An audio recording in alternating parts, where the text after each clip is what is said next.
Turn back the clock with me to 1999 when Ford introduced the Focus into the American market. This was a watershed moment as Ford did something that was teased and overpromised but never really delivered. An inexpensive yet inspiring small car. Most were drawn to the car thanks to its wild for the time exterior styling, and it got plenty of attention for its sharp creases yet impressive overall poise and balance.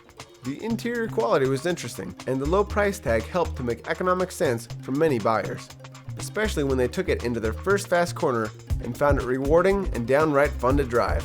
Now fast forward to 2008 and say hello to the first all-new Focus in almost 10 years. But wait, it looks vaguely familiar, like your aunt after going through an often threatened facelift. You know it's still her, but she just looks different enough to keep you looking, until you're both embarrassed enough to admit that maybe it wasn't the best idea. In the case of the Focus, attention was turned to all the obvious places: front end, rear end, interior, and overall material quality and construction. While it does succeed in overhauling these key areas, it left one big one out: the chassis and drivetrain.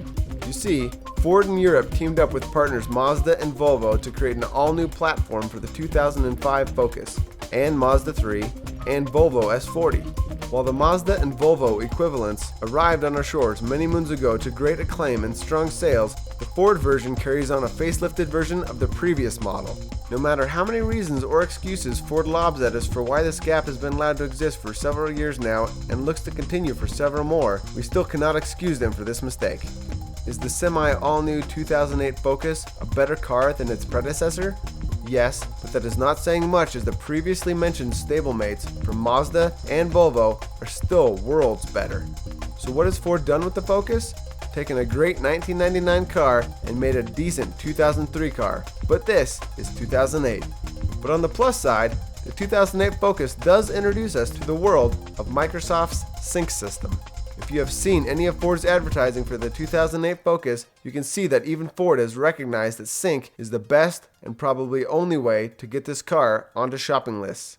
It is a simple, speech-driven interface for accessing multiple telephones and audio devices.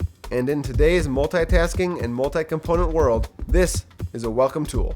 And while many vehicles tout voice-activated interfaces, Sync really delivers, and use is simply a matter of holding down a button on a steering wheel and saying "call home" or "play Kanye West" or "read text message" through the use of your existing cell phone and or iPod device. The 2008 Focus comes in 3 different trim levels, and get ready for some tough choices. The base S comes with wind-up windows and hubcaps. Both the S and SE come with a black instrument panel, but the SE brings power windows, locks, and mirrors, and alloy wheels. Besides Euro suspension improvements and 16-inch wheels, the SES model also gets a metallic instrument panel, the Sync system, and a leather-wrapped steering wheel with audio controls. In addition to the availability of Sync and the nicely done, very subtle refinements to the interior, the other main reasons to consider the Focus is purchase price and fuel price. The base Focus S Coupe starts at $14,000, while the Focus S Sedan version starts at just over $15,000. Our test car, however, was the SES version that's stickered at just under $20,000. Sure, this car had just about every option available, but at that price, we suggest looking at the new Saturn Astra and benchmark Honda Civic.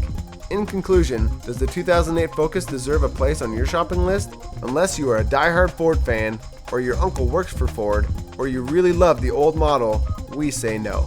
There are much better options in the small car market that actually feel like they were engineered and built for drivers in 2008, not 2003.